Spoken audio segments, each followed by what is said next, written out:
Hello students, आइए cold war का जो 1945 से लेके और 1953 तक का कालखंड था उसके बारे में समझने की कोशिश करें। कुछ और इम्पॉर्टेंट कॉन्सेप्ट्स हैं जिनको कि हमें इस समय अवधि के लिए समझना होगा।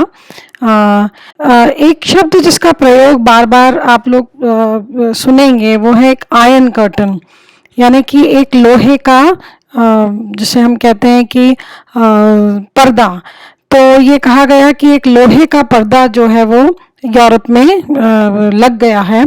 और ये जो आयरन कर्टन का जो कॉन्सेप्ट है लोहे के पर्दे का, मतलब लोहा आप जानते हैं एक ऐसी चीज़ है जिससे आसानी से आर पार देखा नहीं जा सकता, जिसे तोड़ा नहीं जा सकता बहुत आसानी से। तो इस आयरन कर्टन शब्द का प्रयोग जो है वो जो ब्रिटेन के जो कि इटली से पहले थे, विंस्टन चर्चिल, जो कि शुरुआती जो 2 युद्धोपरांत कॉन्फ्रेंसेस थी उसमें थे।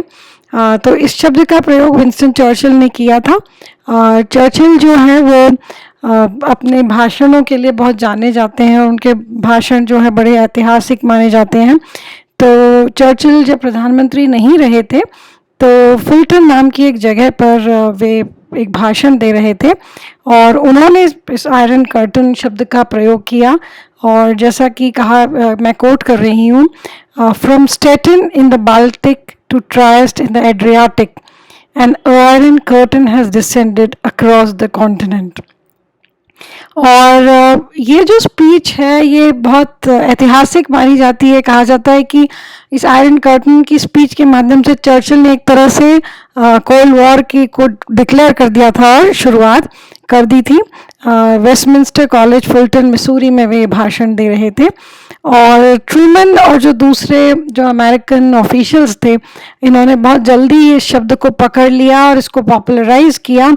और ऑब्वियसली ये जो आयरन कर्टन वाली जो बात है, अगर उनके जो सपोर्टिव लोग थे यूएस वगैरह, उनको यदि अच्छी लगी तो स्टालिन जो कि यूएसएसआर के नेता थे, उनके साथ उन्होंने इसको बहुत पसंद नहीं किया।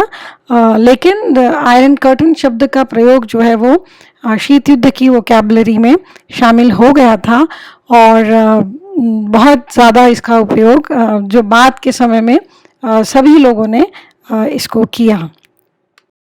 इसके बाद एक और जो पॉलिसी बहुत ज़्यादा इस दौरान जो बनी और जिसको कि इम्पॉर्टेंट माना जाता है, जिससे कि हमें मानते हैं कि उसने बहुत इम्पॉर्टेंट रोल प्ले किया शीत युद्ध के दौरान, थी वो थी कंटेनमेंट।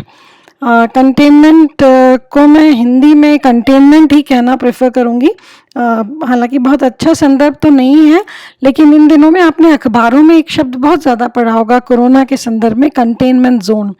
यानी ऐसे इलाके बना दिए जाते हैं जिनको एक तरह से रोक दिया जाता है, वहाँ कन्फाइन कर दिया जाता है लोगों को, वहाँ किसी को आने नहीं दिया जाता और वहाँ से बाहर किसी को जाने नहीं दिया जाता। एक तरह का एक एरिया है मार्ग जिसके अंदर और बाहर जाना आना पाना पॉसिबल नहीं है, जहाँ पर रोक दिया जाता है। तो उस अर्थ से यदि समझे तो कंटेनमेंट का अर्थ भी कहीं ना कहीं एक प्रकार से रोकना है। और इस पॉलिसी को जिसने सबसे पहले कॉइन किया, जॉर्ज एफ कैनन नाम के एक अमेरिकी राजनयिक थे, जो कि बहुत बड़े इतिहासकार भी थे।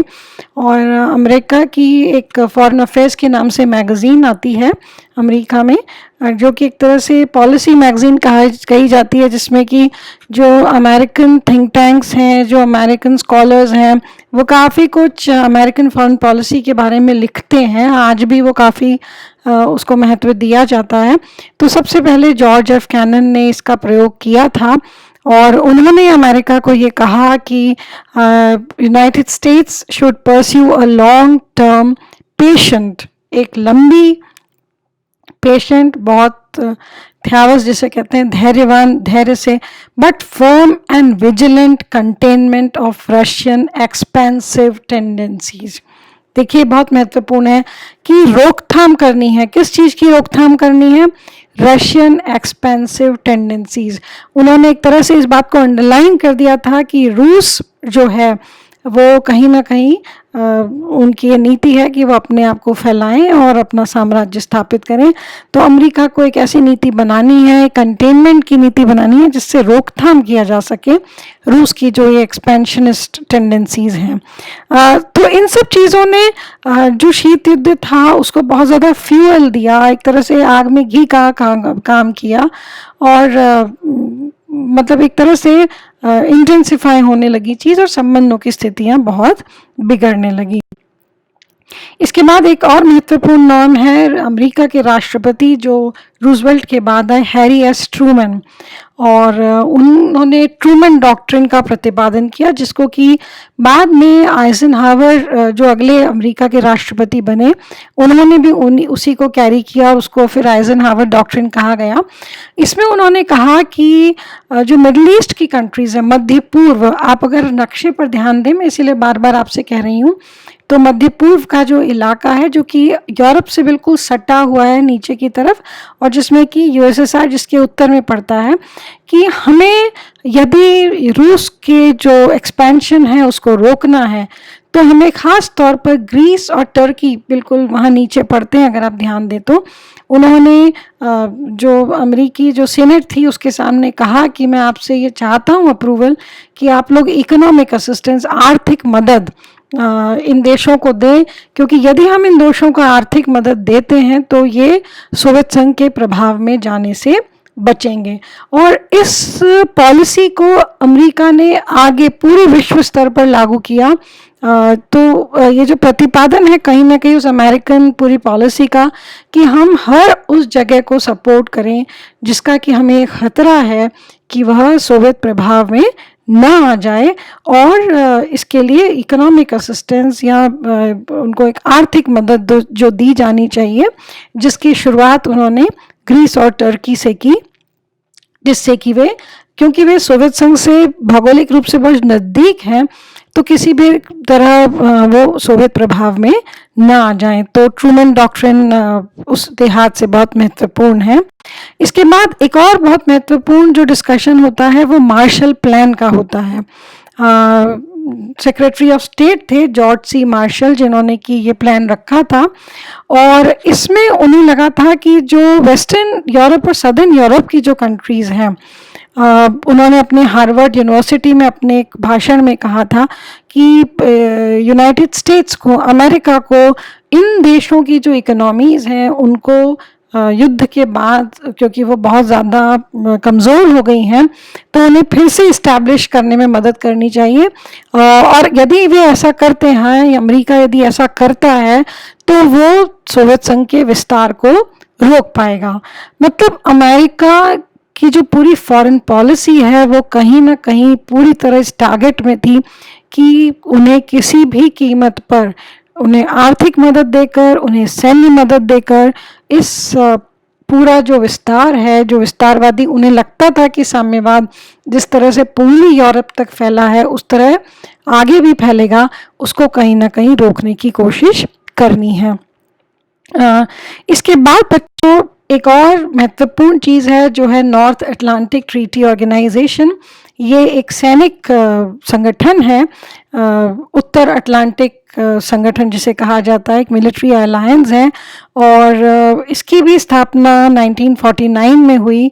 और इसमें कहा गया, इसमें जो देश शामिल हुए उसमें Belgium, Canada, Denmark, France, Iceland, Italy, Luxembourg, Netherlands, Norway, Portugal, UK, USA, और बाद में ग्रीस और टर्की भी इसमें शामिल हो गए कि यदि सोवियत संघ इनमें से किसी भी देश पर अटैक करता है तो ये जो नेटो है, ये जो मित्र, एक तरह से ये मित्र देश आपस में माने जाएंगे, और इनमें से किसी पर भी यदि सोवियत संघ अटैक करता है तो वो इन सब पर अटैक माना जाएगा, और वे सैनिक सहायता जो भी पीड़ित देश होगा उसको देंगे। एक सैनिक संगठन की इन लोगों ने स्थापना कर ली। जो दूसरी महत्वपूर्ण घटना इस कालखंड के दौरान होती है वो है कोरिया का युद्ध 1950 का, जिसमें कि जो नॉर्थ कोरिया था 38th पैरेलल लॉन्गिट्यूडनल लाइन मानी जाती है, जो कि दोनों देशों को डिवाइड करती है, वो वहाँ पर जो है नॉर्थ कोरिया और साउथ कोरिया के बीच लॉन्गिट्यूडनल नहीं, लैटिट्यूडनल लाइन जो है वो डिवाइड करती है। वहाँ एक तरफ उस पर युद्ध हुआ था, वो जो बाउंड्री थी उस पर, और जो नॉर्थ कोरिया थी उसको सोवियत संघ द्वारा सपोर्ट किया गया, और जो साउथ कोरिया थी उसको अमेरिकन्स द्वारा सपोर्ट किया गया। और आज तक नॉर्थ कोरिया में वही कम्युनिस्ट सरकार है, और साउथ कोरिया जो है वो अमेरिकन पैटर्न पर एक लिबरल डेमोक्रेटिक कंट्री बना।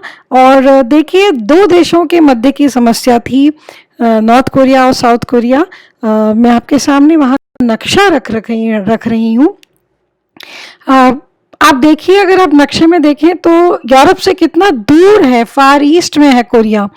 लेकिन ये इसलिए बताने के लिए महत्वपूर्ण है कि विश्व में कहीं पर भी यदि किसी बाउंड्री पर या किन्हीं दो देशों के मध्य कोई समस्या होती थी, तो ये दोनों देश, एक तरफ यूएसए और दूसरी तरफ यूएसएसआर, इन्वॉल्व हो जाते थे, और वो एक तरह से उन दोनों के मध्य की लड़ाई हो जाती थी। और इसीलिए इनके मध्य के संबंधों को जो कोल्ड वॉर कहा जाता है, कि सीधे सीधे इन दोनों देशों के बीच जो है वो युद्ध नहीं हुआ, लेकिन जहाँ भी युद्ध की सी स्थितियाँ बनी, ये ऑपोजिट पार्टीज़ के सपोर्ट में आ गए, और इन्होंने सब तरह की असिस्टेंस दी, और फिर ऐसी स्थितियों में उन देशों के मध्य युद्ध भी हुए और उन देशों के बंटवारा भी हुआ। तो ये था पूरा कहानी 1945 से 53 के बीच के कालखंड की। आने वाले दिनों के बारे में हम अपनी आने वाली क्लासेस में पढ़ेंगे। Thank you.